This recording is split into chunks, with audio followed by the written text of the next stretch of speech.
ताज्या बातम्यांसाठी महान करेला सबस्क्राइब करा आणि बेल आयकॉनला क्लिक करा। पंचगंगा नदीच्या पाण्याची इशारा पातळीकडे वाटचाल। इचलकरंजी येथे पंचगंगा नदीच्या पुराची पाण्याची पातळी 59.6 फुटावर पोहोचली असून पुराचे पाणी वरदविनायक मंदिरामध्ये शिरले आहे। पुराचे पाणी लहान पुलाला घासत असून पंचगंगा नदी घाट पूर्णपणे पाण्याखाली गेला आहे।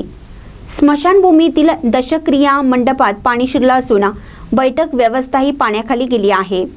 24 तासांमध्ये 1.6 फुटाने पाणी पातळी वाढली असून पुराचा धोका लक्षात घेता महापालिकेचे आपत्कालीन पथक पूर परिस्थितीवर लक्ष देऊन आहे।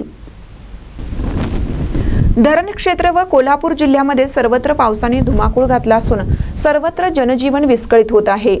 सततच्या पडणाऱ्या पावसामुळे पंचगंगा नदीची पाणी पातळी सातत्याने वाढत असून इचलकरंजी येथे पंचगंगा नदीची वाटचाल इशारा पातळीकडे सुरू आहे। इचलकरंजी येथे पंचगंगा नदीची इशारा पातळी 68 फूट असून धोका पातळी ही 71 फूट आहे। बुधवारी सायंकाळी नदीची पाणी पातळी ही 58 फुटावर होती, त्यात वाढ होऊन गुरुवारी सायंकाळी ती 59.4 फुटावर पोहोचली आहे।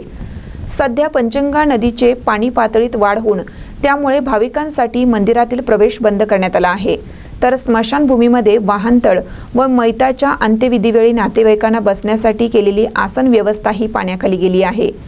त्यामुळे अंत्यविधीवेळी नागरिकांना ताटकळत उभं राहावं लागत आहे।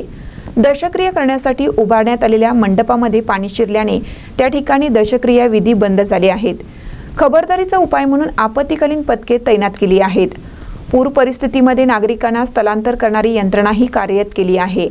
तर नदीकाठी आपत्कालीन विभागाचे प्रमुख संजय कांबळे यांच्या नेतृत्वाखाली यांत्रिकी बोटीसह पट्टीचे पोहणारे जवान तसे रेस्क्यू फोर्सही पूर परिस्थितीवर नजर ठेवून आहेत।